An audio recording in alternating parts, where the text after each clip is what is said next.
Well, thanks so much for gathering, gang, for this last session, and thank you for persevering through this study. I think it's really important to get informed and look at models and make some considerations and thoughts. I don't know, I hope, here comes Steve. I hope you got a chance. Can you raise your hand if you got a chance to see the video from First Durango? That's right. So thanks to Reverend Jeff Huber. Jeff is the lead pastor at the Summit Church, which is First United Methodist Church of Durango, Colorado. Jeff, I know I had heard about you all living into the single board model, the simple governance model for a while now, and our folks really just wanted to learn a little bit more about your congregational context for this. How did you come to this work and transition? And then we'll talk a little bit more about some of the learnings and changes, if you make any now, those kinds of things. So would you share a little bit about the church? Sure. First of all, I've been here 18 years now, so that's a little unusual in the whole Methodist world to have someone be there that long. When I first came here, I didn't think we would be here more than 4 or 5 years, quite frankly, and it's just turned out to be a good fit, and a lot of good things have happened over the years. So we've been able to do a lot of the changes that we've made, I think partly because having a longer term pastorate makes some of that easier, quite frankly. And so I need to be honest about that and say that's been a big part of a number of the changes that we've made over the years. The church is about 4 times the size it was when I arrived. So we've had really good, consistent growth over the years.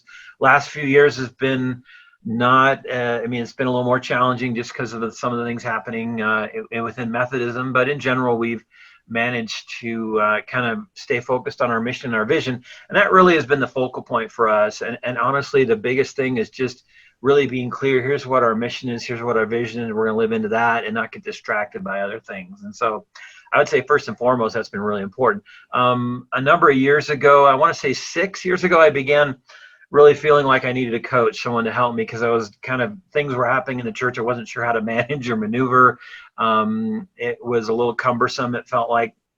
So we brought on board Spiritual Leadership Incorporated. They're based out of Wilmore, Kentucky, but the coach that we have used to be the head of Lexmark. So he's a layperson, and they only work with teams, which is one of the reasons I use them. They don't just work with the pastor. And so we created a team that on our flow chart that I sent to you, it's listed there. And if you want me to, I can share the screen and point it out. But so that people know and they're aware of that. Would that be helpful for me to share the screen? Do you think? Share the screen with you all. Basically, this is kind of our general leadership flow, if you will. And we started with the adaptive team.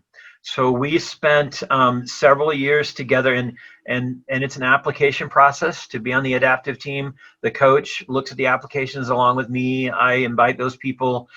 We started out with 8 of us. 3 of us were staff, and 5 were lay people. We met 8 hours once a month. So it's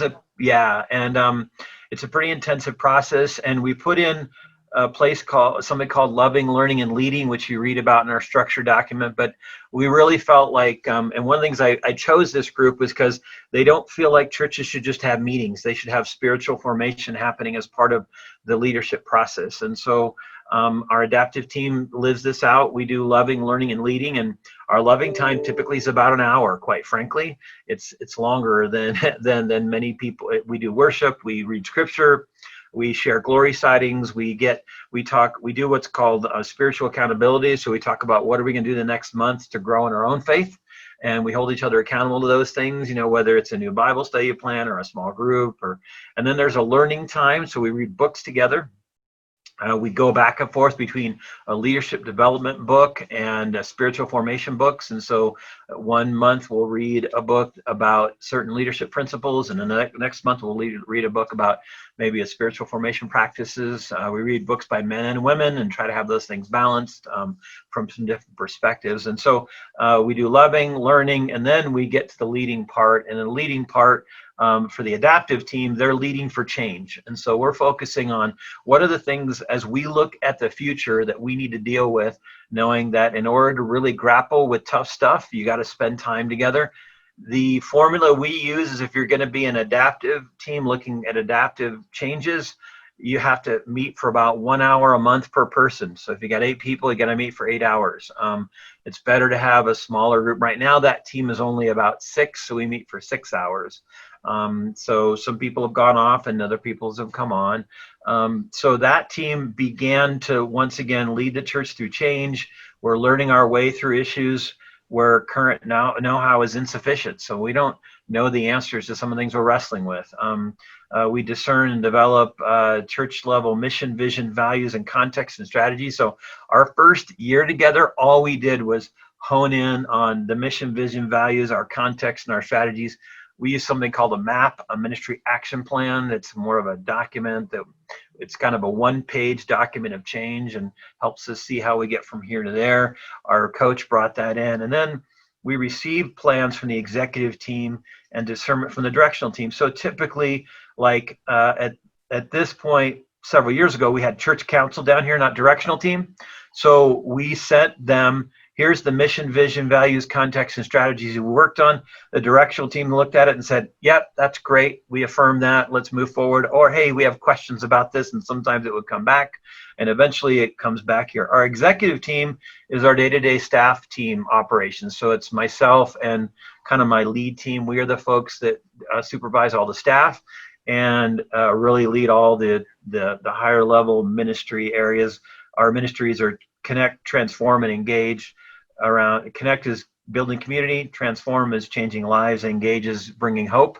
And so we have teams that look at those and we coordinate those. The executive team does. So the leadership flow is the adaptive team would send those things here. Directional team affirms them. They're kind of the representative body of the church.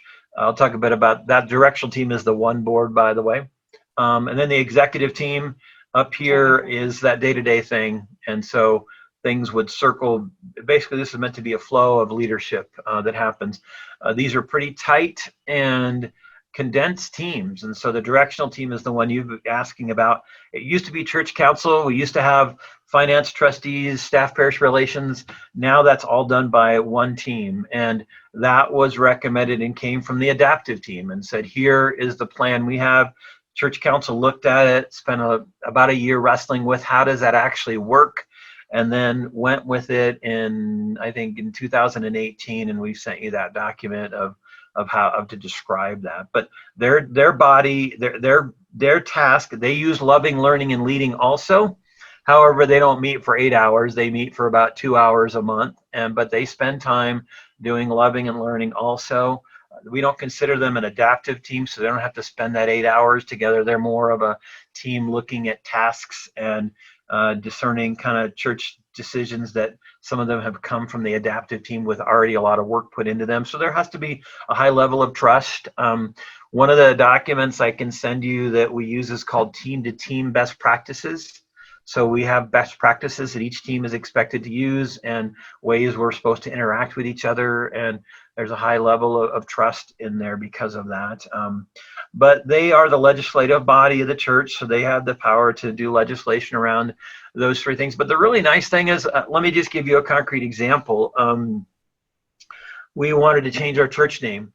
In all the research the adaptive team did, we found that first whatever doesn't really connect with next generations at all. It speaks to people from the 1950s and 60s, but the challenge is we had a good name in town and we didn't want to totally lose that, but we also knew that to move into the future, also with all the uncertainty around Methodism, we weren't sure what names were going to end up being anyway. So the adaptive team is the one that they spent time praying, honestly, over a bunch of names, eventually came up with Summit Church, brought that to directional team along with the plan. for an idea of how to get that going. The directional team spent time on it, and then they sent it to the executive team to figure out the exact strategy of what to do that and how to do it all. And then it came back. We do what's called reflect, adjust, do. So then it came back to the adaptive team for more reflection, and we vote. So because of this structure, honestly, we had it only took us 6 months to make that decision, and we had we did our charge conference. We had 180 people present, and the vote was 168 to 11 to approve the name change. And so, those kinds of things have happened relatively regularly, where we're able to kind of, one of the things that's really important in today's world, I think, is to learn is to create a structure where you can make decisions more quickly. Having multiple groups where you have to have conversation with trustees about the building, and then like for instance, let me give you another concrete example. We've had to create a staff position. In the past, you have to have SPR, and then finance has to approve it, and maybe they have to use the parsonage of the SPR. Now you just have one meeting. They're all in the same room. You work through it all, boom, you're done, you move forward. The way our structure works is we have 9 people on the directional team who are assigned, 3 of them each. There's 3 groups that are assigned those 3 tasks. So we have 3 SPR people, 3 trustee people, 3 finance people. They're in 3 rotations, so they serve and then come off. A new person comes on after, so you serve for 3 years. And then we have the chair and the vice chair. Those are not rotated off every year. They serve for 4 years, and 2 years you are in training, and 2 years you are the lead. And so we felt like we couldn't do that. We needed something more consistent with them, and so we have done that, gone to that. Oftentimes, one of those 3 people who have been finance, SPR, or trustees are invited into the vice chair role to give us even more consistency. And that's what's happened. Like our current vice chair was a finance person, a rep on the directional team before they moved into that role. They're still not on there forever, but there is a little bit of like, hey, I understand how this works kind of thing. Probably the biggest opponents to this were those who were stuck in Methodist background and just felt like we needed more people in leadership. There's a great book that we read called Accountable Leadership that helps prepare you for this a little bit. You may have read that book. It's been recommended by, and you have a book I know you've been reading, but really this acts a little bit more like an elder board. Also undergirding this is a value that I have, and I'm pretty honest about this. It irritates some folks, I think, at the higher levels, but I think we're headed to a congregational model of ministry in Methodism. I think we're going to see layers of bureaucracy begin to be shed because of just necessity, because we just can't afford it, but also because it's just not effective. It's not helping us to make disciples. It's not, for us, we want to be the presence of Jesus Christ to the world. And it's not, and quite honestly, our denomination is not helping anymore. Other than UMCOR and our volunteers and missions, we're honestly, basically those upper levels exist to support themselves anymore. And I know others don't like to hear it, but I'm just like, people ask me, are you all worked up about the bishop? I'm like, I don't think we need bishops anymore. Honestly, right now, I don't think they're doing what they're probably supposed to be doing anyway. So we probably just need to not depend on that. If we're depending on that to fulfill our mission and vision, we're in trouble. And I realize you've been in conference positions and all that, and I'm not trying to offend anybody. I'm just honest with folks about I would agree. One of the reasons that we've gone to this model is we need to be the strongest we can be at making decisions quickly, moving forward with the highest level of trust and living into our values. This group has spent a lot of time on we have a values document that says, here's our core values, and here's scriptures that go with them, and here's tough questions we want you to be asking. And as a leader, we expect you to be asking these questions and wrestling with these things. We talk about those together. So that adaptive group, Jeff, you said they met for about a year before kind of transitioning to the single board model, or we were probably together for 3 years before we proposed it. We've been meeting for 5 years, 6 years actually now, and we probably it was probably 2 to 3 years in that we said, hey, let's look at this together. And then it came to the church council, who, because let's be honest, all right. And I don't know about your experience, Amy, but I'm just going to be I'm pretty direct. I don't beat around the bush. When we had trustees, SPR, and finance, it was 2 or 3 people on each of those teams that did it all anyway. Most of the people on there didn't do much for different reasons, partly because we weren't asking. What this does is this asks a group of 12 people to really take this seriously and do spiritual formation as well as leadership in the church, and to be working on their own hearts before they're working on the congregation. And so the difference in this system is that it's not just about, it's funny, people are like, well, it seems like a business model. I said, actually, the other model was more of a business model. This one is at the heart of it is spiritual formation, and having those groups, really work on their relationship with God, their relationship with other, and their relationship with themselves. So right now we're doing a sermon series on the Enneagram, and we have a spiritual formation tool that goes with it. And we're expecting every one of our leaders to figure out, what is your type, and in particular, what's your motivation when you come to meetings, when you go to work. I mean, the whole point of the Enneagram is to kind of focus on the motivations, which Jesus talked about on a regular basis, what's going on inside your heart. And so we do a lot of that work. And so one of the things we ask every person to wrestle with is, if you're having strong emotions around some decision in the church or some big thing we're doing, and around the bishop or whatever, your first question should be, where is this coming from for me? What's going on inside of myself? That only happens when you spend enough time together that you can ask each other those questions. And here's what I can tell you right now. We have one group in the church that's kind of a tangential ministry. It's still a really important one. It's the only ministry that has not been willing to do loving, learning, and leading. And right now they are in crisis. And part of the reason, and it's a spiritual crisis, quite frankly, because they have not done spiritual formation together. They've tried to just get together and do their work. And it's one of those, it's not one of our like core groups of that, what I just showed you. It's like a group that's been around for 50 years, doing their thing the way they want to do them, and they refuse to shift. And now, especially during COVID, they're in crisis. This model has helped us thrive. We've been able to make changes quickly. It doesn't take us forever to get stuff done.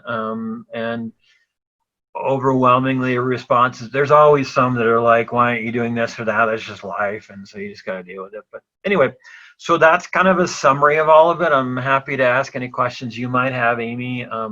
Sorry I can't be with all of you to answer your specific questions, but I am more than willing to kind of put you in touch with some of our lay people if you want to pull them in. I know the two of the chair and the vice chair, I think, would be happy, if they're available, to do this with you and talk about what they've seen from their perspective. That'd be great, Jeff. And I think especially as we go forward and make any decisions about next steps, let's talk. I'd like to involve them. That would be great. I do have some questions that I know have come out of our discernment and discussion. One is, how are you communicating all this work with the congregation on a regular basis? How do they know what the adaptive team is doing and directional? Right. So at the end of so we have a standard agenda that we use that has loving, learning, leading. And at the end of each agenda, there are 4 questions. What needs to be communicated to the, for the adaptive team? One of the questions is, at the end, there's these questions. What needs to be communicated to the directional team? What needs to be communicated to the executive team? What needs to be communicated to the congregation? Yeah.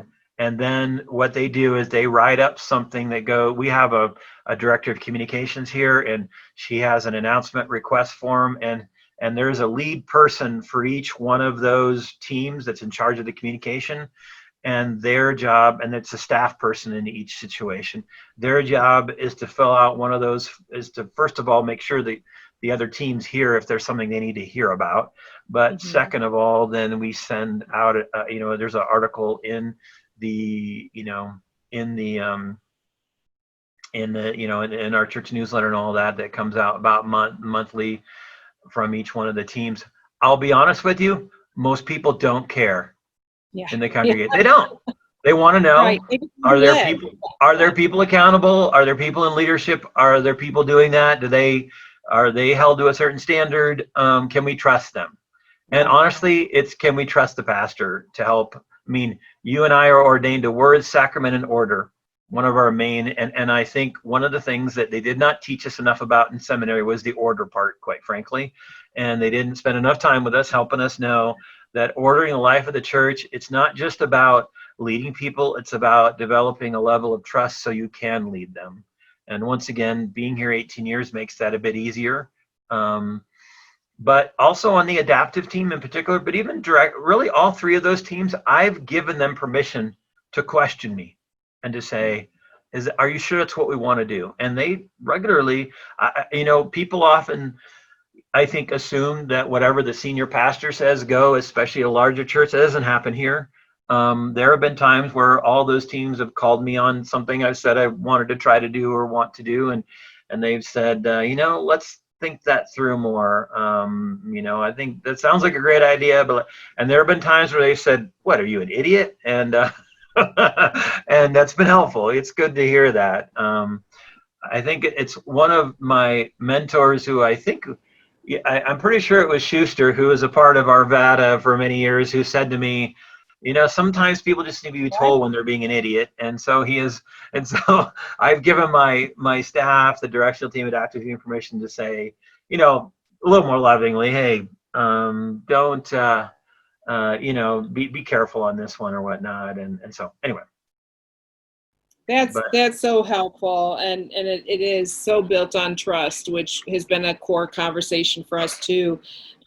How Jeff, have the program ministry teams been involved in this? How do they find a voice at the table?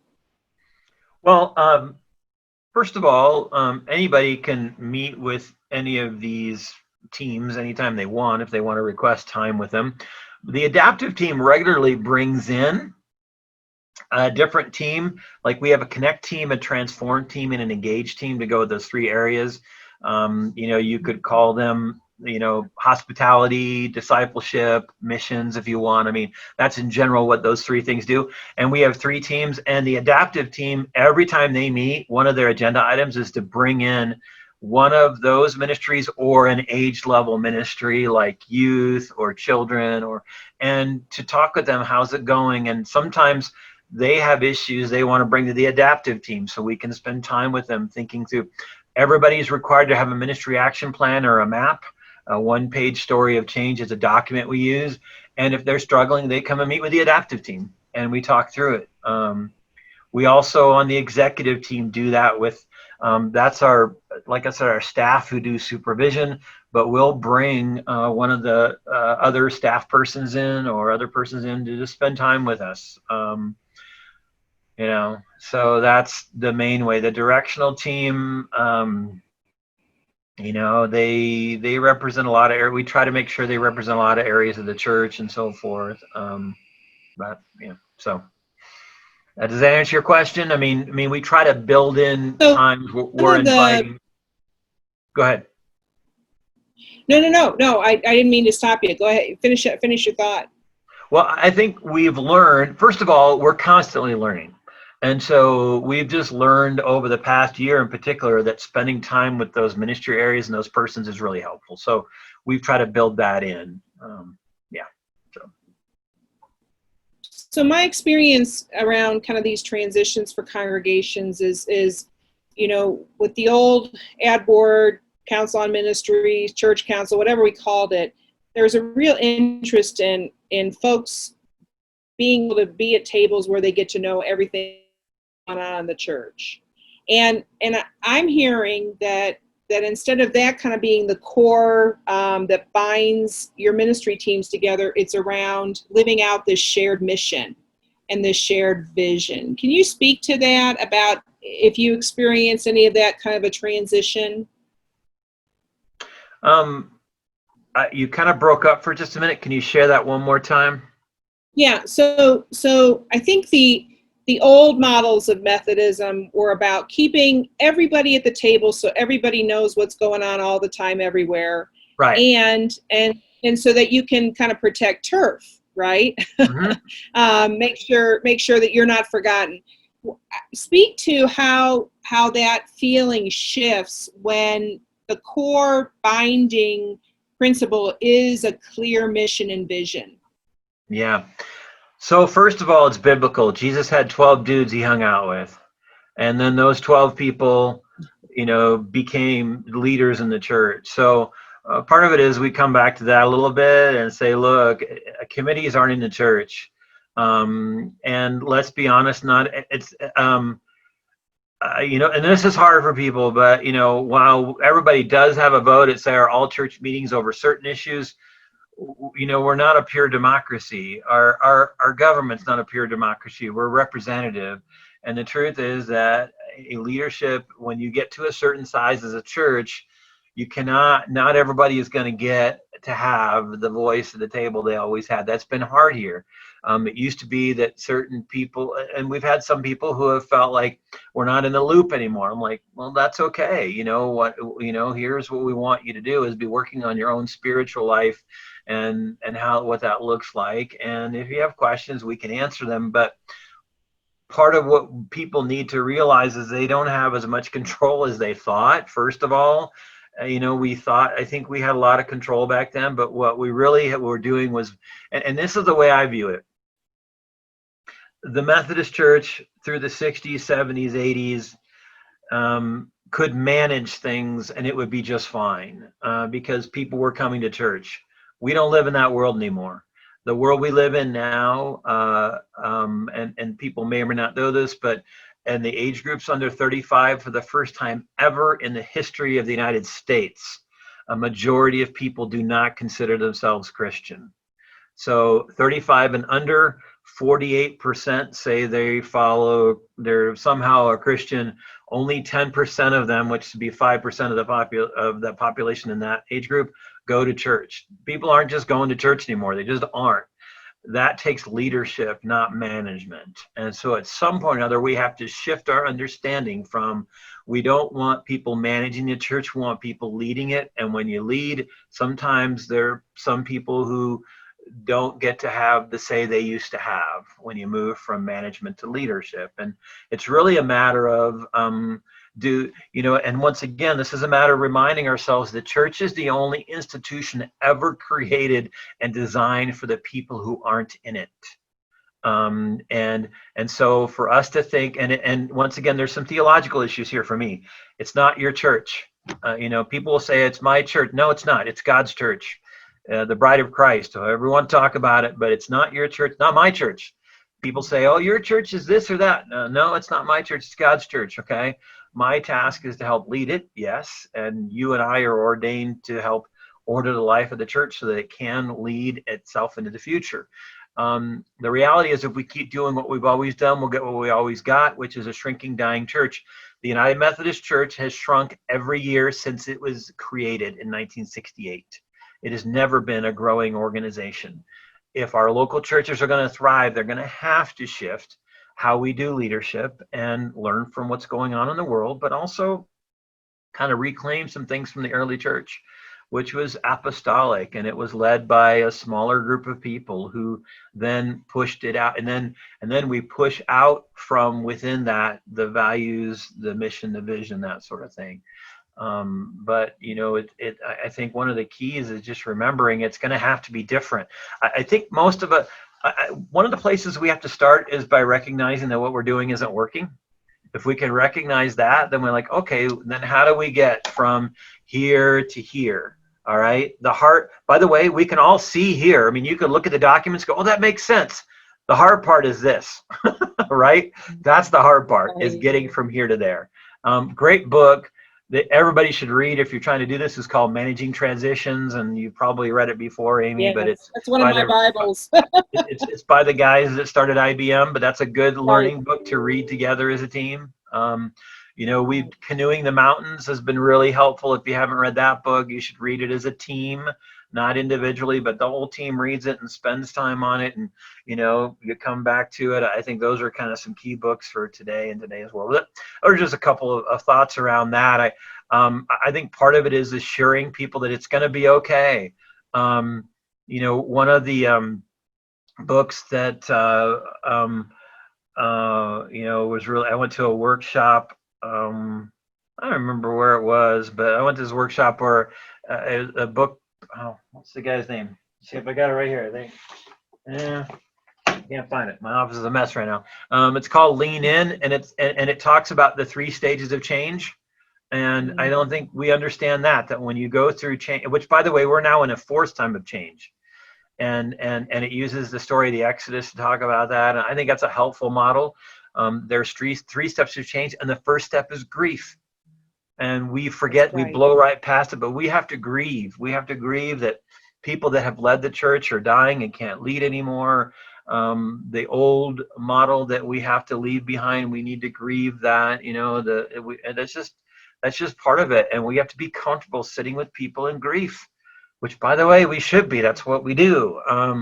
But we have to name it and say, boy, it is hard. It's hard that the UMW is dying and not really reaching new young women. And, here in this church, our UMW is mostly older women, but we have a bunch of women's ministries that are all young women. And it's hard. The UMW, like, why don't they come to our meetings? Well, you meet during the day.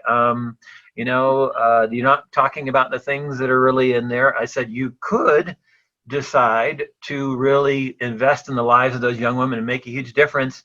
But if you're not, it's probably not going to work. It doesn't work that way anymore. So we have to grieve that. And the next step after grief is wilderness. And the truth is, you're going to be in the wilderness. So no good change happens without clocking some wilderness time. And the temptation in the wilderness is to get nostalgic and want to go back to Egypt so you can have good cucumbers and leeks because you're tired of eating manna and quail. Okay, and we have to be okay with being uncomfortable for a while, and it's okay. And God says, "I'll be faithful." And then the final stage is a new reality, which is different, and we have to be willing to live into that and know that it's all going to start again at some point. So don't get too comfortable, especially in today's world where change is happening at an exponential rate. So I think that, I think it's important to, I preached a whole series of sermons. I preached that series of sermons in some way, shape, or form almost every year because people need to remember that story. And it's part of our story. So, yeah. Oh, Jeff, this has been so helpful, and you've opened all kinds of places for us to continue our conversation in some of the spaces that we've bumped up against already in our conversation and in our thinking. So this has just been really, really helpful for us. And with your permission, we'll use this in your documents, and would love for you to send that one other document you mentioned. Sure. I can't remember which topic it was, but if you send that to me, then I'll send that along to our folks. And then hopefully, as we think about what a map might be for timing and what next steps would be and things like that, I'm sure we'd love to engage the lay leaders in that too. Sure. I'll send you our parrot map too. It has a lot of that stuff in it. It talks about, kind of just shows you the tool that we use. I wouldn't recommend just trying to use that tool because it's a little confusing, but at least it'll give you an idea. So, yeah. Okay. And the ministry action plan, if you have that tool or how people write up their experiences, that would be really helpful. Yeah. That's I'll like I said, I'll send you that. And like I said, I wouldn't start just trying to use it. I think you need to have somebody coach you through that. Just FYI. So, but yeah. All right. Right. Anything else I can do for you? I mean, I just I'm honored that you would ask questions, and we learn the most from our failures, I think. And so part of this is, one of the things. By the way, all of our staff have in their job description to fail at least once during the year. And to be able to tell us what it was about, and you don't get a raise unless you failed at least once. So love it. I think that should be true for all of our lay people too. Unless you fail, you're just not really trying, probably. I mean, the truth is, you just got sometimes you try. So this process that we've done, we've learned some things. There've been some failures, and then we make some changes and we move forward, and that's okay. So yeah. That's for sure. Well, Jeff, again, thank you so much. And I look forward to continued partnership learning with you all. So God bless your ministry and your vacation next week. Thank you. You guys take care, and blessings to all of you. I hope, let us know what else we can do to support you and help share with you our failures. Okay. Sure will, Jeff. All right. Thanks Okay. so much. Be Thanks, Amy. well. Okay. Bye-bye. Bye-bye. Couple of us did. Okay, that's good, because when we break out into sessions, it'll be helpful to have had some folks that have looked at that model. If you haven't had a chance, I really commend the video to you. Jeff Huber, who's the pastor there, did a really great job, answered a lot of questions that came out of our work for the past 3 weeks, past 3 sessions. And he regretted not being able to be with us live, but is on vacation also. So he wanted to just send his greetings and appreciation for the work we're doing. So I thought that was pretty cool. Marcia Cantor, would you be willing to open us with prayer? I can. Thanks. Gracious Spirit, we come tonight, some with questions, some with answers, some with uncertainty. But for all of us, we come with a common theme that this church, whether it be the building or the gathering on Zoom, means a lot to us and those people around us and people far away. Help us find our way. Help us do the work you would have us do, and bear with us as we take a few wrong turns or stumble or start over again. In Jesus' name, amen. Amen. That was a great prayer. Thanks so Thank you. much. So tonight's goal that I had for our time is really to kind of pass the mantle, if you will, from kind of this conversation of exploration and idea generating to the leaders of the church, which is you all, to have you think about, so what do we do now? What are the next steps we take? So I thought for about the first 20 minutes or so, I would help us just kind of do a little bit of a review of concepts, spend some good chunk of time in small groups, kind of processing the Durango piece, and then coming back and thinking about, so what now? Because that's the leadership question, and you all are the church leaderships to have that conversation. As a teacher and as a pastor, I feel like the contribution I've made to the ideas and some of the rationale and those kinds of things has been made. And now it's the church's work, and I'm going to love you and work with you and be your pastor. And so is Reverend Megan, wherever we find ourselves, wrestling with some of this thought and thinking about next steps. So just wanted to kind of set the context for that. Let me screen share just for our review. Just a reminder, just kind of the snapshot of what the church council or single board model looks like. We've talked about that a lot. We've talked about the role of this being the governing body of the church, and the role that body has in relationship with the management, which is made up of the leadership. In Stephen Ross's book, he talks about the staff being paid and unpaid. Those folks who are leading ministries, that's you all, leading ministry teams, and then the actual folks who are doing ministry. And so this again is not a hierarchical model, but more of a ripple model, where the governing board helps with the mission, vision, and values, and then it ripples out to the ministry or the management teams, and then out to those who do ministry. And this is just a snapshot of those three elements. Now, what he did in the last 2 chapters, if you got a chance to read that, is he also placed, well, where's the pastor's jobs in this? Where's the staff's jobs in this? And we talked about the governance team leading the congregation in mission, vision, and values. the pastor, and in our case, in a multiple pastor church, are both a part of that governance conversation with the single board. And because even though Megan and I are not co-pastors, her job, especially as the minister of discipleship, is really to be the primary staff bridge with the management teams of the church, which are what we call the program ministries or the ministry teams of the church.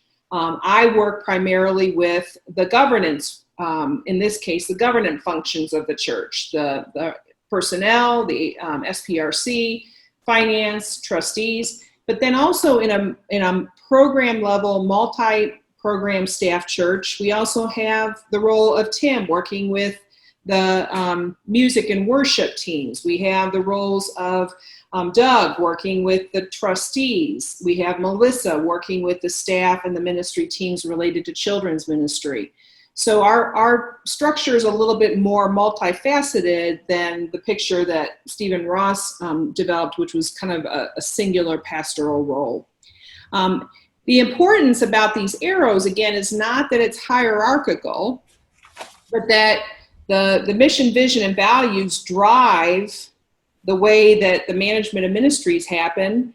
And then the management of the leadership of those teams derives the direct ministers, those who are actually doing the ministry of the church. Now, that was the language he chose. I would argue that all of us are doing the ministry of the church, but in his way of drawing the distinction between the three areas, the ministers are everybody in the congregation who are being the incarnation of the mission, vision, and values.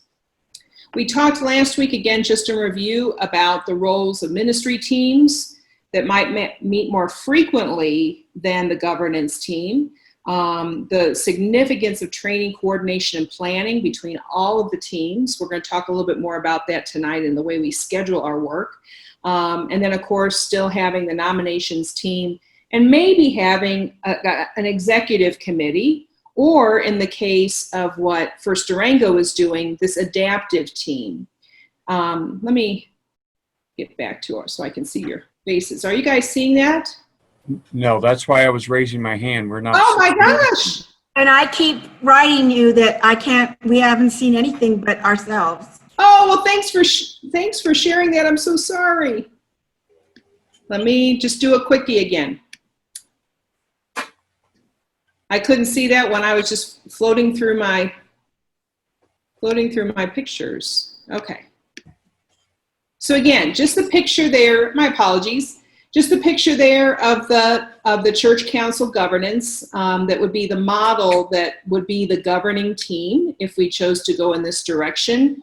The three parts of the thriving congregation, we've talked about that, and I gave just a little bit of an overview of the pastor and the paid staff's role in this. Any clarification, especially in this three-part model?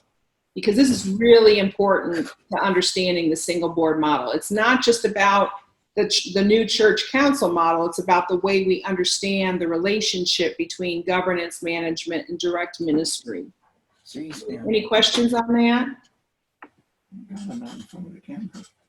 Oh, I should go back and make two comments. One is on the quote over here, that what this kind of a model does, I think, is it comes out of this quote: the alignment of a congregation to mission, vision, and values is not an event on the church's calendar. It's a matter of 24/7 attention. My experience has been that by moving into this kind of a three-part model of a thriving congregation, we don't just kind of have a vision retreat once a year or once every 4 years where we figure out our mission and vision and then we're done with it. This kind of a model really permeates the conversation about mission and vision and values all the time. It's a part of the water that we swim in. So that's an important distinction I wanted to lift up. The other distinction I wanted to lift up is that Arvada United Methodist Church has had very long-term pastorates, some of the longest that I've ever heard of. Dr. Hannah, over 30 years, Dr. Schuster, over 20 years, I believe. And you had some interims, whether or not they were accidental or intentional, between some of those long-term pastorates. Even Rusty and Valerie were considered a long-term pastorate. In old church models, churches with long-term pastorates usually have left the governance up to that senior pastor, right? So that if the senior pastor has a passion for LGBTQIA inclusion, that becomes the default vision. If the pastor has a passion, like Dr. Hannah did, from what I understand, around progressive theology and process theology, that becomes the mission, vision, and values. That's old church. Partly because we don't usually see long-term pastorates like that very often anymore. And also because we understand now that what happens if you link the mission, vision, and values to one pastor, what's the downside of doing that you can imagine? Well, once the pastor leaves, there goes the passion. That's right. There's no buy-in that way from the rest of the congregation, no leadership on their part. Right. Or the buy-in might be by a group that stays in the church, but others that don't buy in might not even come or might leave the church, right? I thought the church wasn't about us, any of us, it's about God. Yeah, it can become kind of intertwined with the charisma of the pastor at the time, but then can kind of wax and wane as a result. So the idea behind this kind of model of governance does feel strange to a lot of us, because many of you all have lived with and enjoyed the ministries of the long-term pastorates at Arvada. And I'm not dissing that at all, but that's simply not the way that we're seeing the future of the church evolving, that is not only organized around a personality or person, but really is multiplied and magnified to be the personality of the church, if that makes sense. The personality of the church's response to God. So that's a really significant piece to this. Okay, so now that I'm screen sharing, I'm going to have us break into groups for about 25 minutes till about 7:15. And I want to ask you to give some attention to both of these questions, if you would, and we'll spend some time processing this as a larger group in just a minute.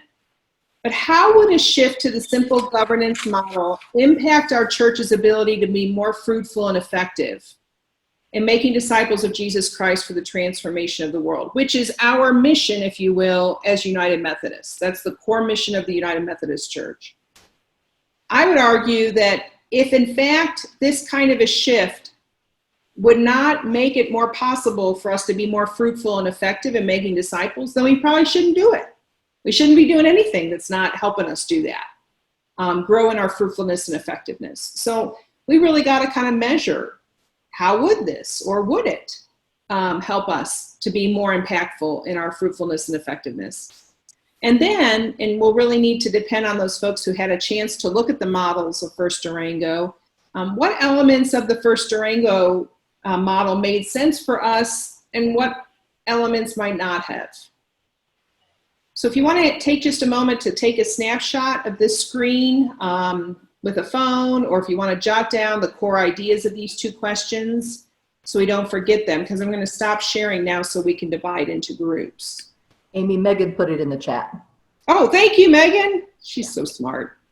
So let's see, we've got 15 folks, so I'm going to go ahead and get us into 4 groups, and it'll make up how that works. Okay.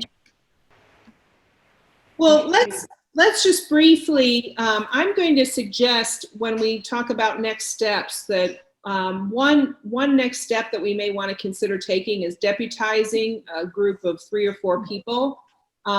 If there's a general affirmation at the church council meeting in August, which is this month, to move forward or at least continue in our exploration, that we deputize a small group who could take some elements, if that would be the group's recommendation, from the Durango First model. So we don't need to really belabor a lot of that right now. But I'd rather spend about 10 minutes on this first question. The reason I used how is because I don't want it to be just a yes or no question or yes or no answer, but or how would a shift to the simple governance model impact our church's ability to be more fruitful and effective in making disciples of Jesus Christ for the transformation of the world? What kind of conversations did you all have about that? Would this be a model that would help us be more fruitful and effective? And how would that be? Amy, I'll start. This is Maggie. Can you hear me? Sure can. One of the things that I think this model would do in terms of the how is really emphasize the importance of communication and communication with ourselves, with each other, with the church, with God, the whole 9 yards, and trust. And I think those are two really important issues in lots of areas in our life, particularly today. But I think that's particularly true with this new model. So we have to learn to communicate and we have to learn to trust. And those are really, most of us do pretty well in 1 or 2 areas. Most of us don't do real well in 3, in my experience.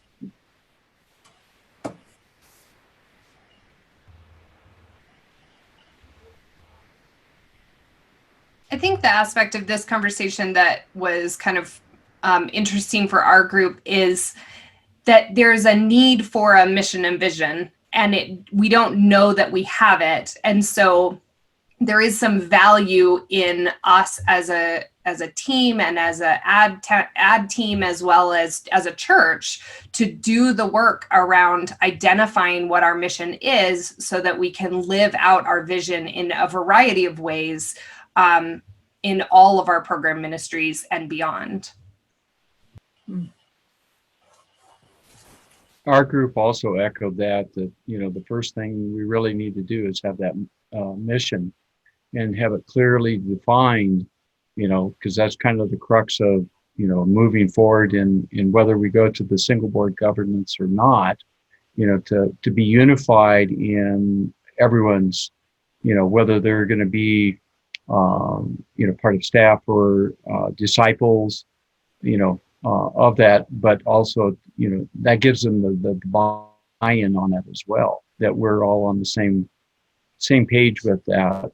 But it all stemmed around from that's got to happen first to move forward. And then that once everyone, is on board, if you will, that would make things easier to move forward from there. But until that happens, we didn't see, it quite moving yet until you get buy-in from everyone.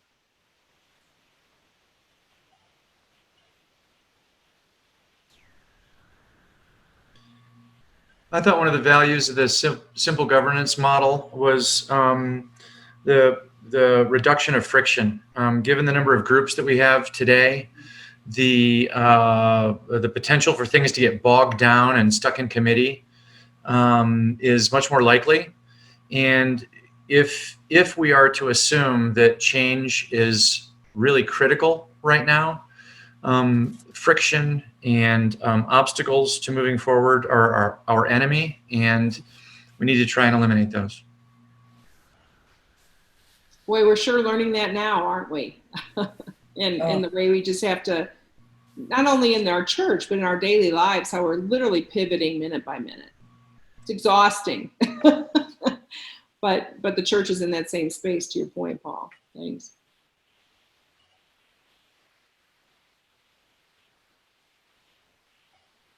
Oh, we lost Katie again. Shoot. Any others, gang? I think one of the other things our group talked about was just the intentionality, which I think kind of encompasses some of the other things that have been shared, but also on a personal level. Like, you can, if we're reshuffling, you can be intentional about what you take on and what you don't take on, and what kind of role that you take in those things. And so even just outside the model itself, just the idea of reorganizing, and especially reorganizing to a particularly intentional model, kind of gives people the freedom to have that conversation. Mm-hmm. Good point.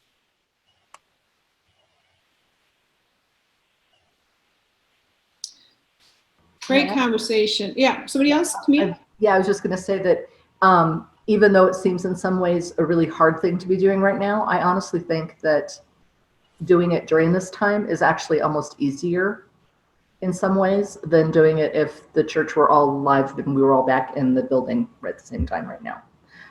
Only because we can be more intentional and talking directly to each other like we are right now and getting a lot of this stuff hashed out relatively easily. And I think moving forward, the more difficult part is obviously going to be, forming the actual groups of, picking who's going to be in what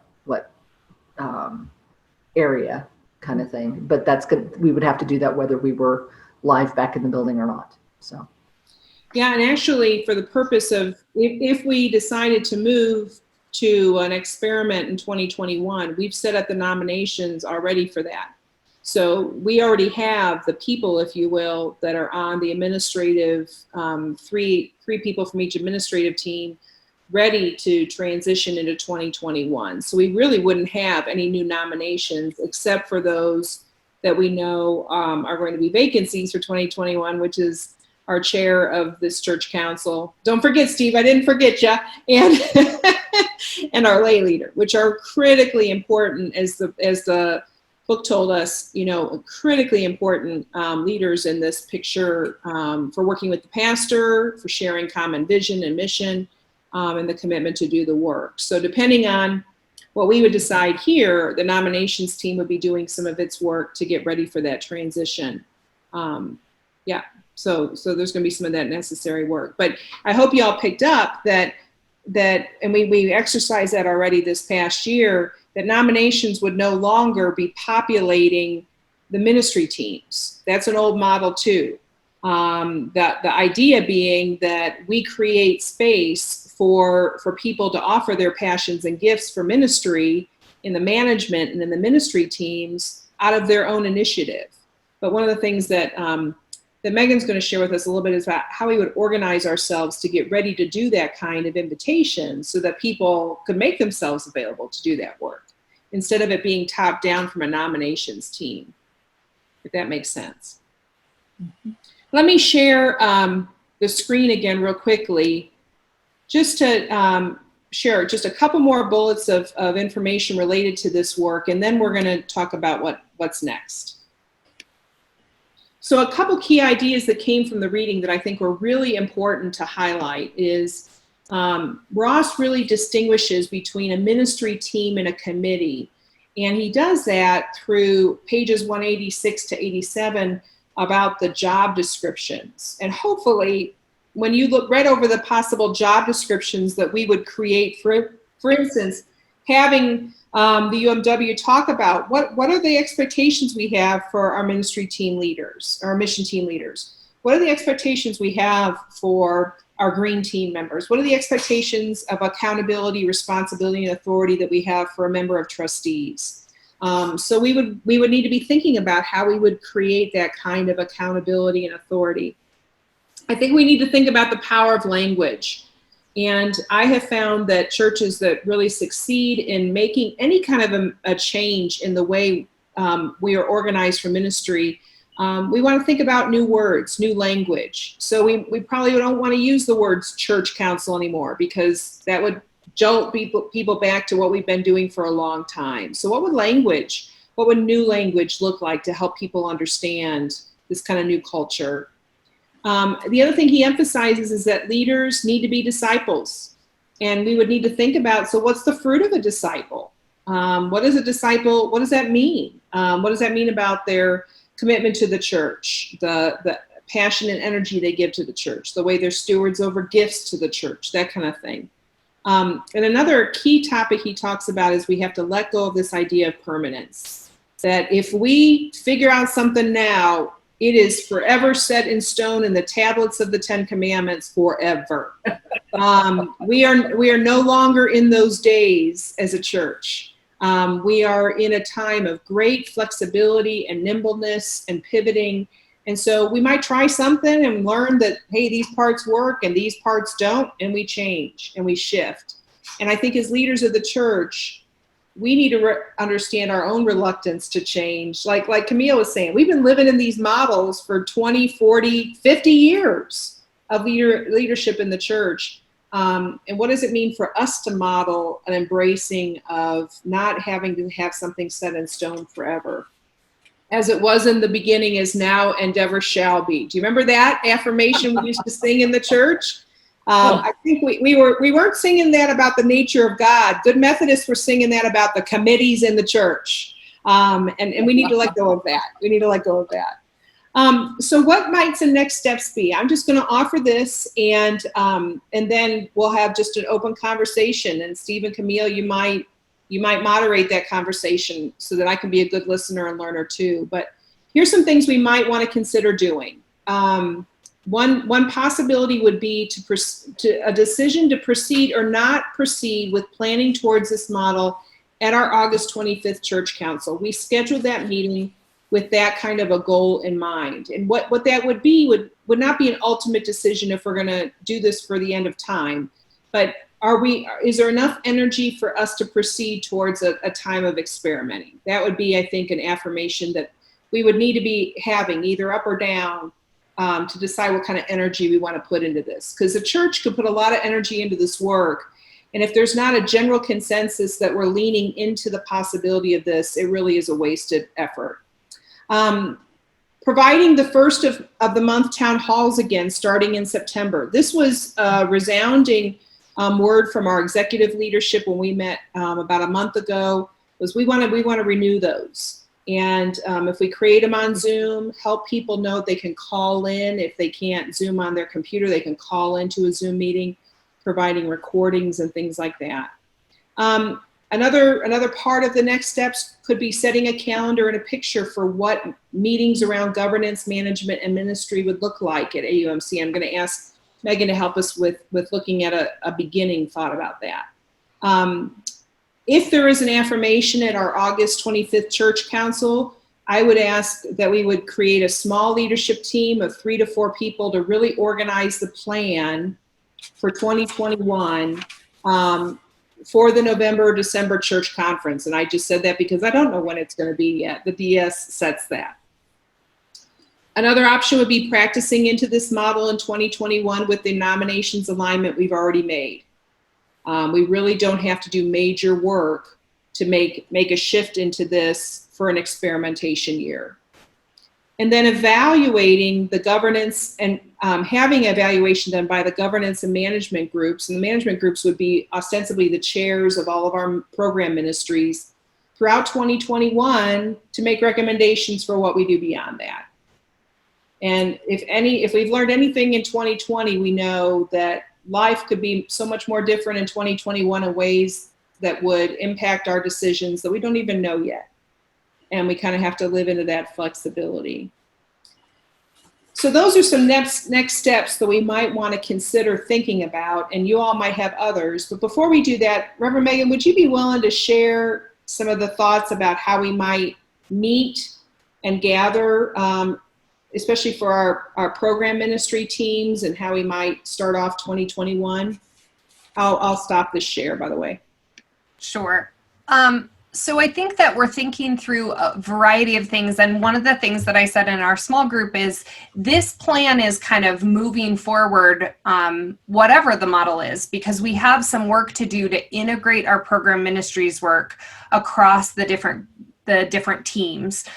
We really want our program ministries to be doing their own work in their areas, but also finding ways in which they can weave their work together with all of the different groups in the church, so that when Faith in Action has an event coming up, it isn't that Faith in Action is doing the ministry and mission of the church. It's that Faith in Action is organizing the whole church to do ministry and mission in the community.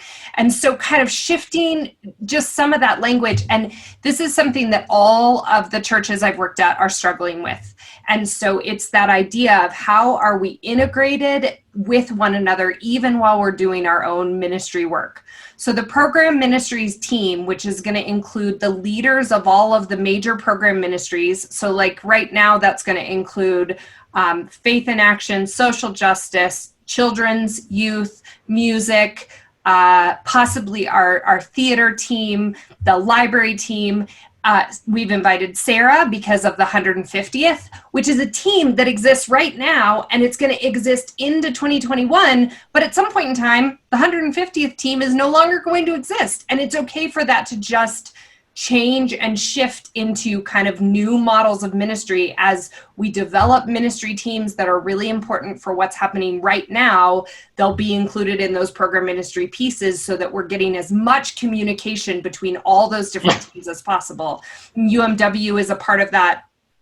I know I am not naming them all, so I just want to be really clear. I'm not even looking at a list. I'm just trying to come up with ones off the top of my head. So we made a commitment when we met in June that we would meet again in August. So we're meeting next Wednesday at 2:00 with all the program ministries leaders, and then they're invited to bring anybody from their team. So if the whole youth council wanted to come, they would all be welcome at that meeting. And we're going to have kind of a set structure for that. All of it going off that idea of forward facing. So we're not going to report back on a lot of things that we've done. That's going to happen council based or team based. But what's coming up, how are we connecting together, and how can we do those next steps of integrating our work with one another? And then also looking at ways that we can, my puppies are barking tonight. Also looking at ways that we can offer one another skills. So Melissa did a training in June on how to better utilize Shelby. So it was just a way to kind of, how are we getting better about that? I'm hoping that Kyle will come on at some point and talk a little bit more about the website so that we can get more people integrated into how do we have the best and most efficient website that we can. We are going to meet every other month through the year. So we'll meet again the second Wednesday of October, the second Wednesday of December, the second Wednesday of February, etc. And then on top of that, there's going to be two larger team meetings. So one of those will happen in January, and it will be our leadership summit, which we've kind of done in years past. So I know some of you were a part of that. Even with Stephanie and Eric, we had a little bit of that leadership summit model. But we'll come together with a larger group of people. And this year, who knows, that may be on Zoom in January. I don't really know what's going to be shifted by then. But that would be a mix of the governance teams and the management teams and the ministry teams together, so that we can kind of look forward to what is coming over the year. And then that same group, that larger model, would meet again for our August meeting, so that we can look back on what have we done since January, how's it's going, and where are we going for this last quarter of the year. So those would be the two times that we meet together, and that program ministries, stop.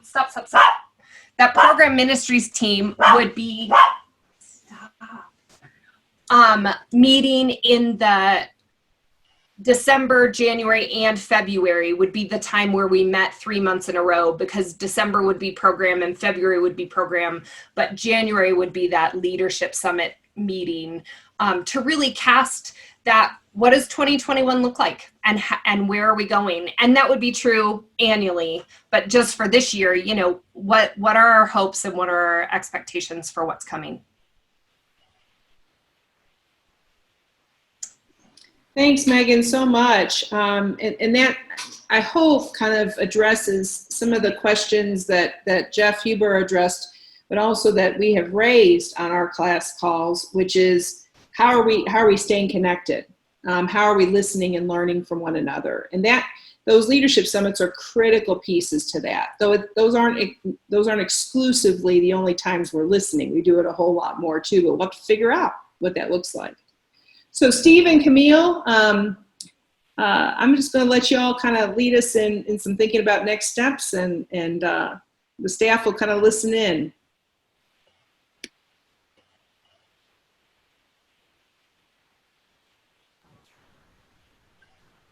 Would you like to start, Steve? Well, I have some of my own ideas, but I'd like to hear everybody else's thoughts, including the staff who are key pieces of all of this. So feel free, jump in. What do you think next steps should be?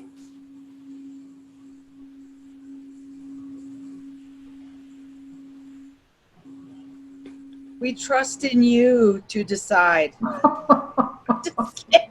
No, just kidding. Oh, Deb, I know. really? Do you like that? Oh, yeah. Oh. Well, given one of the things that Amy keeps reiterating is, if we do this next year as a test, like for test marketing, what it is we're wanting to do, if it doesn't work for whatever reason, we can then adapt back to what things that might not work, figure out why they aren't working, and move on from there. But I hate to say this, but we need to adapt in some way, shape, or form. Our church is not the size that it can stay with the model we've been using for so long and be able to move further into the 21st century. That's just my thought process. So building on that, Camille, one of the things I thought that was so interesting about the Jeff Huber discussion, and there was a lot of really, really great stuff in there. So anybody who has not had a chance to watch that, I can't recommend strongly enough. That was great. I need to go back and rewatch it because I know I missed good stuff. But so just in general, one of the things he said was that in this period of change, we're going to have to acknowledge grief. So I don't know quite how we do that, but we need to do that. We need to say, we need to get people involved to say, look, this is going to be hard. We do have to change, and we recognize that's hard. And the first phase of change is grief. So don't know how we do that, but I think we better do that. And then regarding adaptation, his whole discussion of having this specific committee to do, didn't he call it adaption? The adaptive committee. The adaptive group. Yeah. Loved that idea. Those people are empowered to try things and fail, and ostensibly to fail forward. And so to embrace that model, I thought that was cool. And one of the things we talked about in our breakout group was, do we have something like that today where the group is empowered to try things and fail forward? And we agreed, no, we don't have that today. So somehow embracing that and engaging in that kind of a group, perhaps that's the first step. Is, I'm just thinking out loud here, but to get, isn't this exercise somewhat of engaging that adaptive group?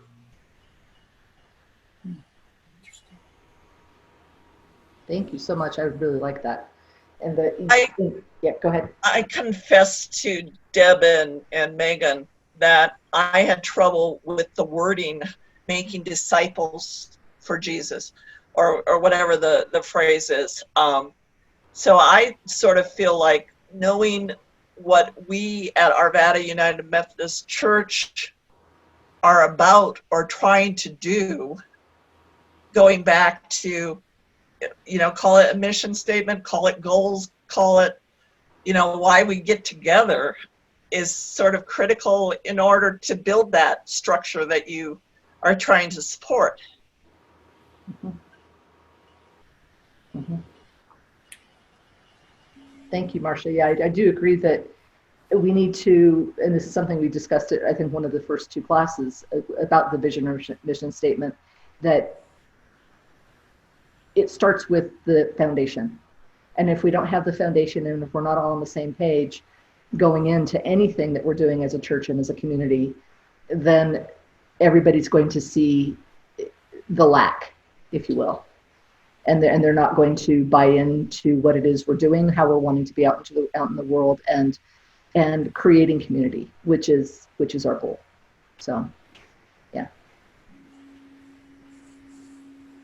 Anybody else? Fran? You Yeah, don't need to- I'm going to pick on some of the quieter people. Fran, what are your thoughts? Oh, you're You're muted. muted. We can't hear you. Okay. There you go. My thought right then was listening to Marcia say something about making disciples of Jesus, and it was I wanted her to say why, which has nothing to do with the rest of this, but it was like, well, I was curious. I guess I got my taste of Methodism under Chuck Schuster, Rusty Butler, and that phrase to me reminded me a little bit of growing up as a Missouri Lutheran, where we worried if somebody married a Catholic, you know, that if I don't have problems with people who are atheists. Some of my best friends are atheists. I don't see the need to make them disciples of Jesus. Okay, and it's basically, I think time before last in our small group, I said, I have problems with that, forcing somebody to be like me. You're not any good unless you think the way I do. And so that's why I wanted to hear what you thought about it. Thank you. Now you can find somebody else that's been quiet. About Linda? Linda's been really quiet. Oh, I can't there. I liked listening in on this conversation, and it's just another opportunity to rethink who we are moving forward. So we can spend a lot of time in our history, but what do we need for today in moving forward, and what are we learning from this? So I think it's timely. Great, thank you. How about you, Maggie? Tammy and Sarah?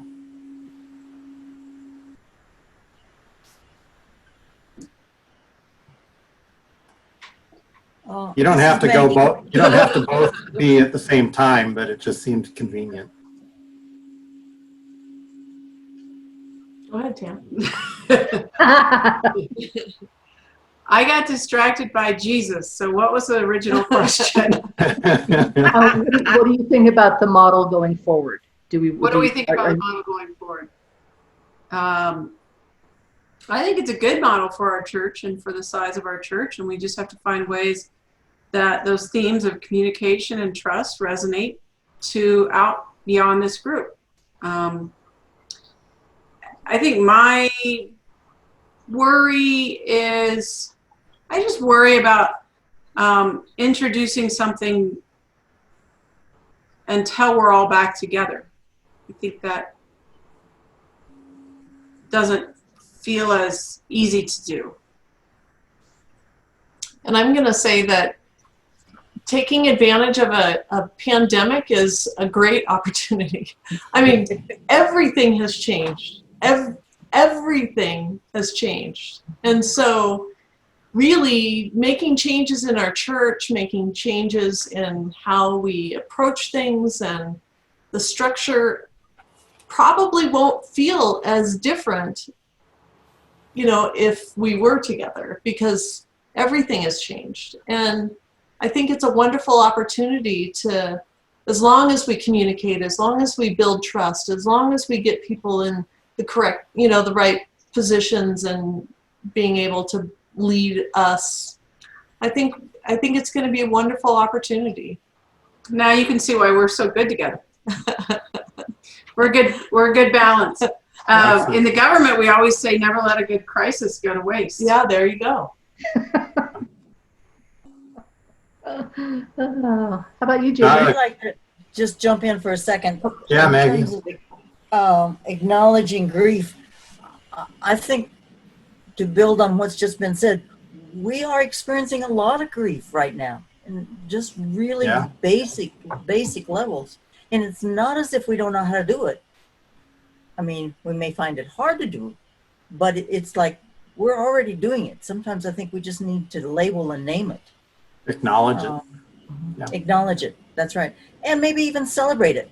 You know, I'm the last person to say celebration about grief. But on the other hand, there's some real wonderful things about letting go of stuff that maybe just doesn't work anymore.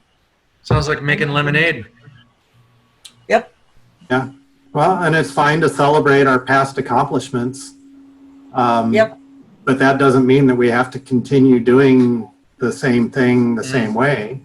I mean, the 150th is all about celebrating who we have been, but that can be a launch pad to send us into the future. We don't have to continue. So.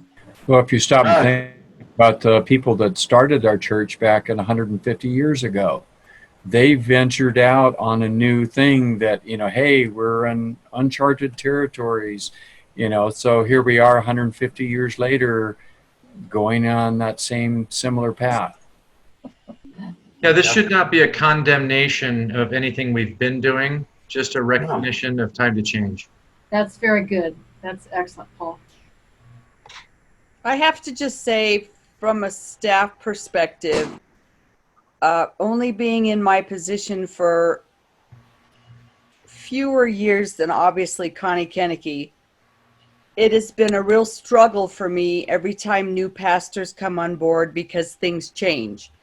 I have a hard time with that. I'll be perfectly honest. And then it just takes me a while to grieve, if you will, to accept the change. But I'm not adverse to changing, because obviously we are going further and further into new centuries, and we do have to change the model that will fit our church to keep the church going.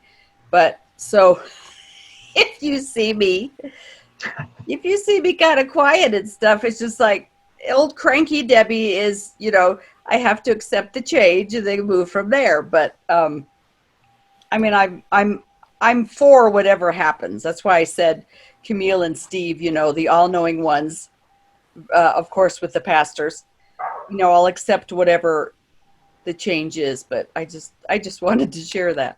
Hey, Deb, can you just give us a sign? Yeah.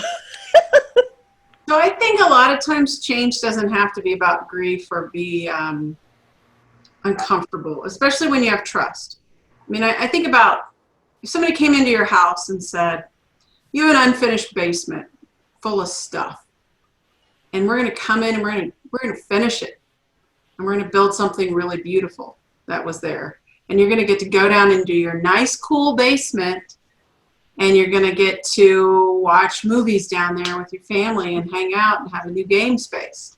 Those are good changes. And it just, you know, it's whether you trust in the process. And so I think we just can't underscore the trust piece enough. Good point. And if anybody wants to remodel our basement, it's unfinished. Mine too. It has an old couch and concrete floors, so I'm all for that too. Yeah. Yeah. Kyle, I think you were going to say something. I don't think I was going to. I think I could. We'd love to hear your thoughts. Oh boy. I mean, I guess for me, connecting to the grief aspect of it is tricky because I don't feel that. Though I do definitely acknowledge that there are people who have a hard time with change and are sad to see change happen. So I think it's really great that Deb is like, I'm excited, but also like I connect to that grief because I think that that's really valuable. And I was thinking a lot about just using the 150th as essentially a metaphor, like the things that people were saying about like, you know, the way we connect to them is by also doing something new, not by, you know, gathering in the same building and wearing the same clothes, right? Like we don't want to do things the same way we've done them before. That doesn't mean that we don't want to see the pictures of how it worked. You know, that doesn't mean we don't want to honor the work that committees have done, but we do want to say like, that doesn't mean we have to dress up and do committees the same way we always have. So I was excited about that comparison. because that feels really apt for me. So. That's great. I haven't worn my church pants since February or March, so I'm happy to put those back on. I know when she was talking about dressing up, I'm like, who's dressing up? Hey, no skirts here, from months ago. Hey, Jamie, I mean, would you that's like the to weigh thing. in? We're doing things in a new way than we did it 3 months ago. Why wouldn't we do it in a new way than we've done it for the last 20 years? We already are. That's what I was going to say. I've been a part of this team for a whole 8 weeks, and I don't think one single day has been the same for us. So if there is any group who is passionate about what their mission is and their love for this church, I don't think you'll find another group in this whole state that can put out more passion than you guys have. So if anyone can make these changes and make them seamless and make everybody on board, I think it's this group right here. Because I feel that every day with everything we're doing, and you guys are doing amazing work just changing everything you have done, and not every church has done that, and not every church has embraced it. So I feel like, hey, now might be the time to do it because you're doing it all beautifully right now, so let's do it. I think a historical note, so obviously this is how things work in our family. I say something that's like, I don't want to do that. And then she'll say something that's on the other side and she'll convince me. And then I see that you're all Sarahs in this group. And so I'm coming into okay, we could do this. And I'm thinking to myself, 150 years ago was 1870. The country was going through Reconstruction after one of the most tumultuous times that we've ever had. Second, maybe only to the current time, or put them in whatever order you want. So it is kind of a reconstruction. It's a celebration of 150 years, but it's also, when you think about how did we get through that period of time, we had to jump in with both feet and do things differently. I'm coming around. You sound reformed.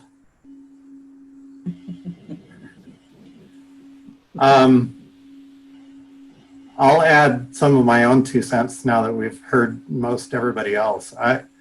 I'm kind of in Tammy's camp, actually,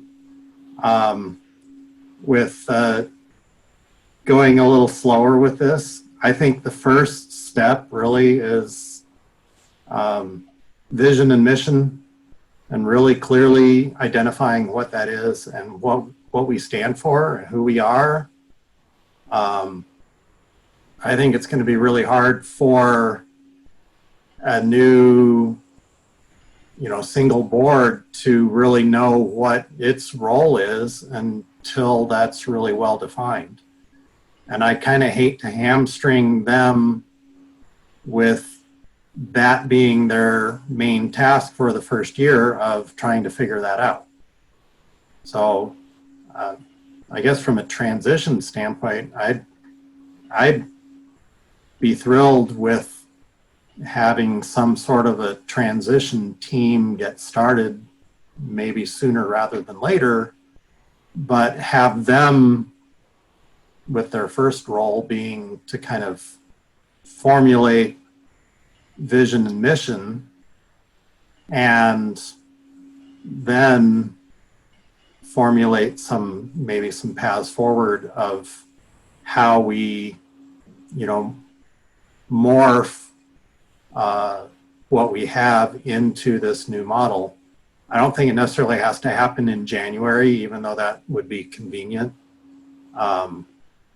You may have essentially the right people all kind of figured out already through the nominations process, but that group could continue as a church council to begin with, so that people don't get freaked out too much by a whole new language when we don't really know what we stand for yet.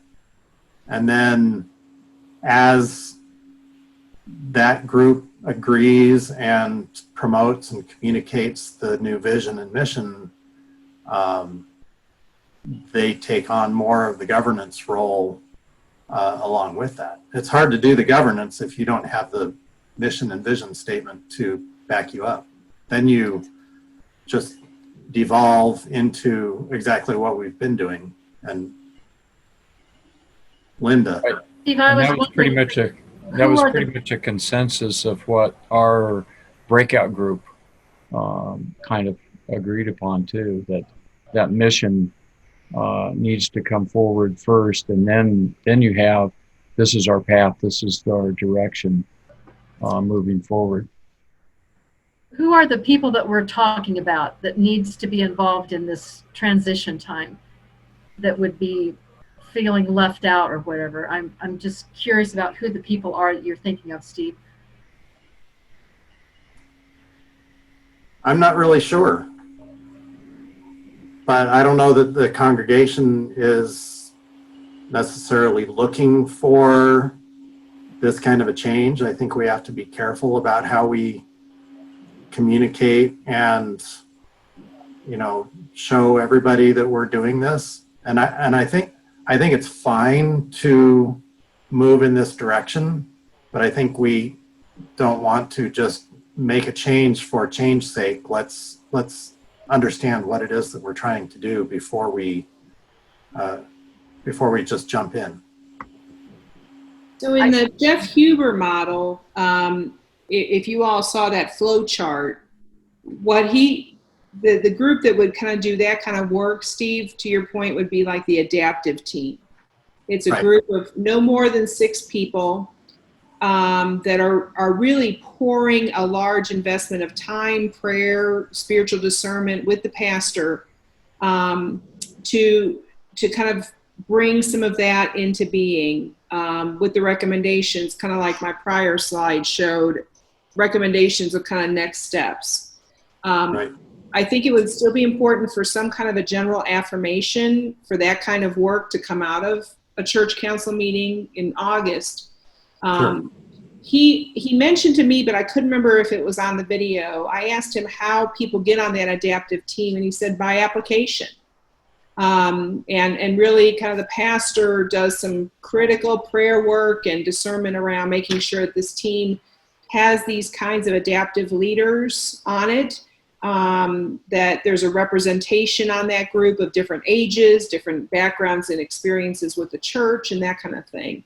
So that could be a template, if you will, for that kind of work, if the group thought that would be helpful. Yeah, I like the idea of the adaptive team. We talked about that in our small group. I don't know that it needs to be a permanent installation like they've done in Durango. I see that being a transition, you know, team that's kind of formulates how we transition into this new model. And they kind of come up with those plans.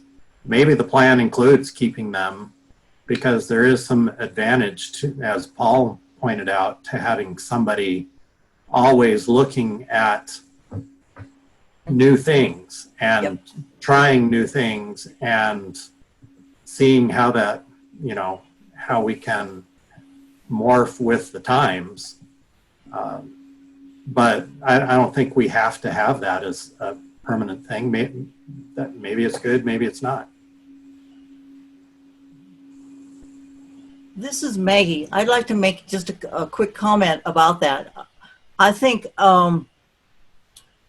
Jeff's comment about promoting the idea of failure, you know, that is such a foreign concept to our society, you know, and for him to say it's included in the job description of the paid as well as unpaid staff that you don't get your raise unless you fail at something.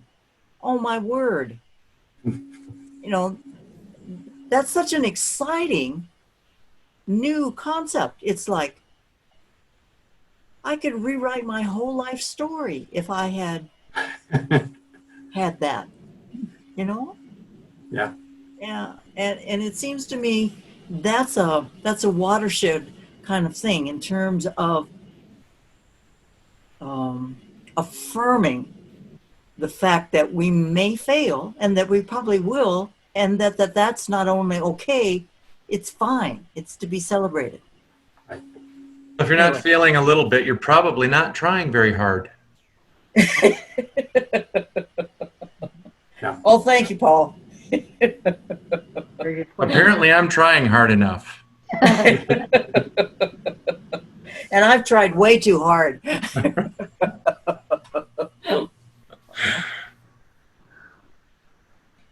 Awesome. So Camille, you want to kind of wrap this all up? Yeah, so I guess going back to, we've heard from, I believe, everybody. And it sounds to me we want to cautiously move forward, but our first step is to create the adaptive team, if you will, because that's going to be who's going to then create or build the new mission and vision statement, adapt the new mission and vision statement, and move us then into our next steps. Because if we, as you very wisely said, we have nothing if we don't have that as the foundation. So in order to move forward into this new model, in order for it to succeed as best it will, be knowing that we will have failure along the way. That's a human thing, and we need to start accepting that that's okay, because we are all imperfectly perfect children of God. And we're never going to be perfect, and we're never going to have it, coming out of the chute. It's never going to be, dead on the first time out. And that's okay. There's so much more to be learned from failure than from success. And I think if we don't try to move forward and we don't try to create this new order, if you will, of our church foundationally, we are going to stagnate. And stagnation means death in a denomination. And so in order for us to move forward, I feel that that's our next best step. So, Amy? Thanks for summarizing that, Camille. And I'm wondering if prior to the kind of creation of the adaptive team, and we'll need to have some thinking around how that would look. Could we add as even a step before that, a general affirmation or a green light at our August 25th church council meeting? Would that be acceptable for folks?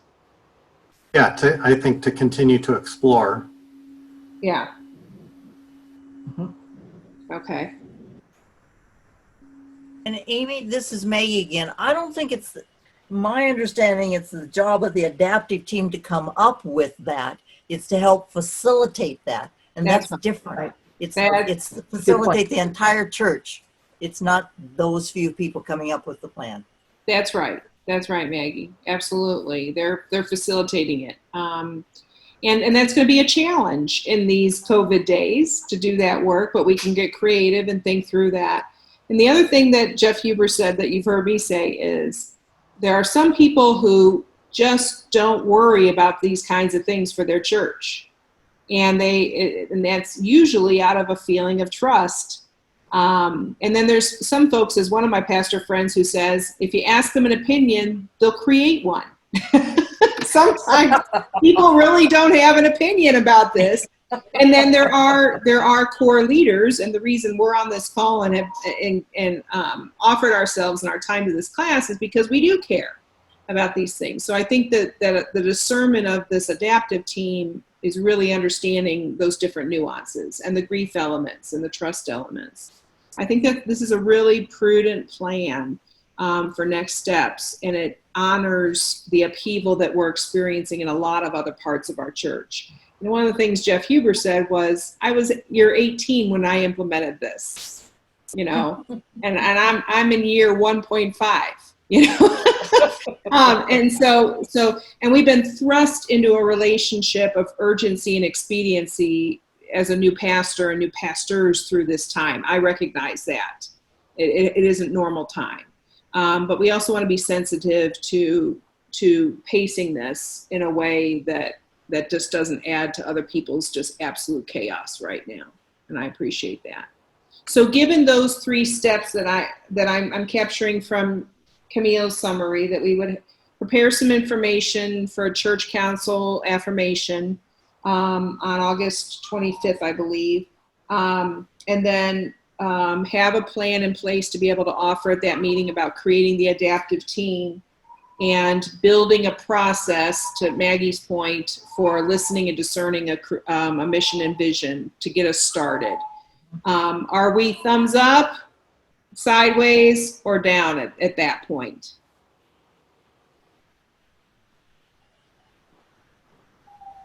I see some more thumbs up than I did last week or last class, and that's good. That means we're kind of working in the mess together through this. So I will work probably primarily with Steve and Camille and Reverend Megan at this juncture, just to kind of think through for the August 25th meeting, and what we need to have prepared for that. Please continue the conversation. I appreciate Linda's benediction question. What is it that we most fear about these kinds of changes? And that's a really important question we need to keep before us. And what does the congregation fear through this, right? We will get together that, but continue the conversation, continue the feedback, email me, email each other. Let's continue in that work. It's holy work, and I appreciate the dedication and commitment each of you give of your time, talents, and treasures to do this work together. AUMC is blessed for that, and ultimately God is glorified. So I'm grateful for the hard work that we've put into tonight in these sessions. Reverend Megan, would you be willing to pray us out? Do we have any pastoral care things that we want to let our leaders know about as we go into this week? Sure. I would just lift up that Katie Johnson, I don't know that I can pray. My dogs are so noisy tonight. Okay. But Katie Johnson went into the hospital with some kidney stone issues. She is doing much better, and she's home and she's on the mend, but absolutely keeping her in our prayers.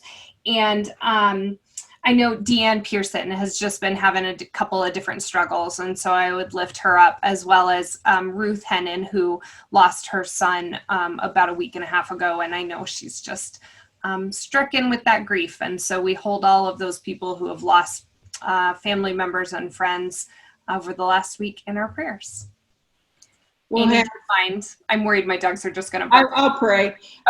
We have 3 memorial gatherings for loved ones in the next 2 weeks too. So we're going to be starting to have some of those socially distanced and masked small gatherings in the church building.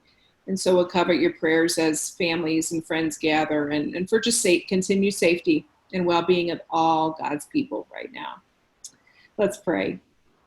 God, we give you thanks for the privilege of learning and growing and stretching and discussing together. We give you thanks for the ways that we are connected by your Spirit in this space, and in the ways that we lift up the joy and the love that we hold for our church and for the vision of a future that you continue to unfold before our very eyes. We thank you for this time of wrestling in your Spirit and in this space together, and for the stretching and the growing that happens in that space with you and with one another. Bless us with wellness, safety, and health as we continue to pray for all those longing to know your presence, your hope, and your healing in their lives. We pray all this in Jesus' name. Amen. Thanks to you all so much. We'll be uploading the PowerPoint presentation in the class probably tomorrow with Tim and Kyle's help. So if you know folks that were planning on joining us, they can get directed to the website. So thanks to you all so much. Be well and be in touch. Thank Take you. care. Thank you. Thank you.